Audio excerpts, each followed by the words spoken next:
আম্মু কি খাচ্ছ? পেঁপে কে বানিয়ে দিয়েছে মা? খাবি ভাবি? ভাবি তোমার জন্য বানিয়ে দিয়েছে? ভাবি তোমাকে ভালোবাসে? ও, তুমি ভাবিকে ভালোবাসো তো? ভাবিকে তাহলে থ্যাংক ইউ বলো। আর কি বলবে?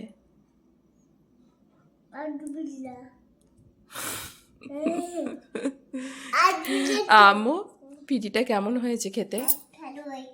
হুম, ভালো হয়েছে, খুব ভালো লাগছে। খেয়ে নাও, বিসমিল্লা বলে খাও দেখি। বিসমিল্লা বলো। হ্যাঁ, খাওয়ার পরে বিসমিল্লা। টাটা আম্মু, খেয়ে নাও মা।